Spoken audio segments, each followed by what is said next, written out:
Like somebody saw a tent and then they came up and they opened the vestibule and then they took our things like right here.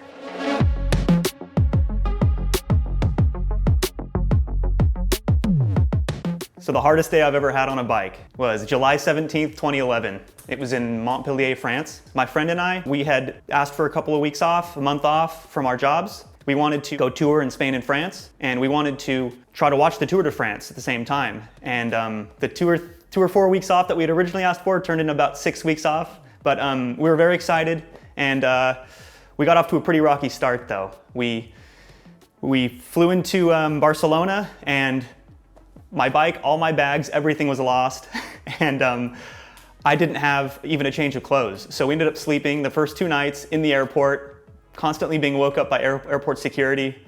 They probably thought we just had wandered in there, and eventually we got our things, put our bikes together in the middle of the night. I didn't know day from night at that point, and we took off. And we were just trying to get as far away from that airport as possible, so for that first night, we just rode through the night. And you got to keep in mind, we're both bike racers, so we were very competitive. And this wasn't a leisurely tour. We definitely wanted to cover as much ground as possible. We ran into some more problems. We had things stolen from us in the middle of that first night.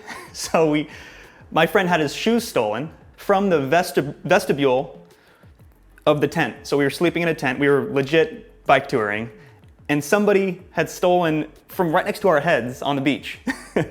At first I was like, no, nobody stole I'm telling my friend who had his shoes stolen, nobody stole your shoes. But then it's like, well, where did I leave them then? Like, I had to use them to get here. And my cell phone, which was like an original, it's 2011, it was like one of the original Androids, and I had it preloaded with all of our maps, because I had like a schedule that I wanted to keep. So after that was gone, we just said, we're buying paper maps, and we are trying to make it to here today and see if we can make it. And we ended up having to buy new shoes. Anyway, we didn't let these things deter us. We soldiered on through the Pyrenees in Spain, and again, just bashing ourselves as hard as we can through these uncategorized Cat 1 climbs. And our plan was to cross into France and then take a high-speed rail through much of the south of France to intersect the tour as they came through the Alps. And all went according to plan. The first week, we were exhausted, riding through these mountains. And then we realized that even in France, they don't allow these 70-pound touring bikes on their high-speed rail. That's a big no-no.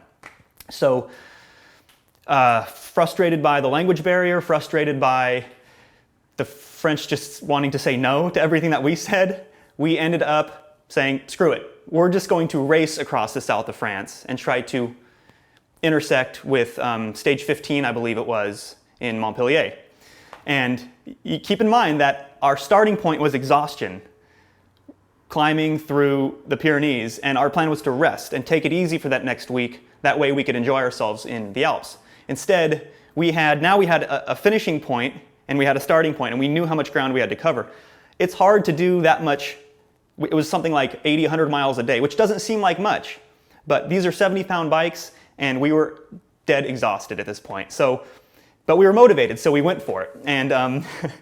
And probably recovering too much on red wine at nights, and sleeping in tents wasn't the best plan either. I remember one instance during that about 4 or 5 day long span across the south of France, where we were so exhausted. We came to the campsite, we pitched the tent. Turns out it was a little bit cattywampus on the ground.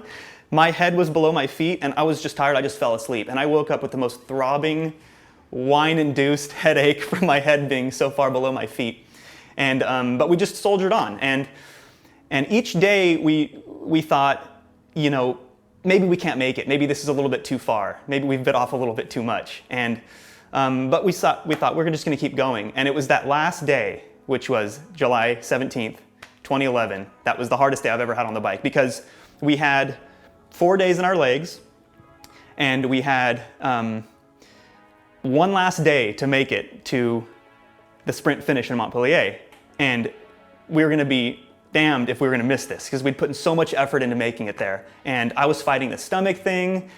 I was constantly hungover, but I was just had this headache from maybe the night before, sleeping funny on it, and we went for it, and we made it there about 15 minutes before the sprint finish, and it was super rewarding, but I slept really well that night.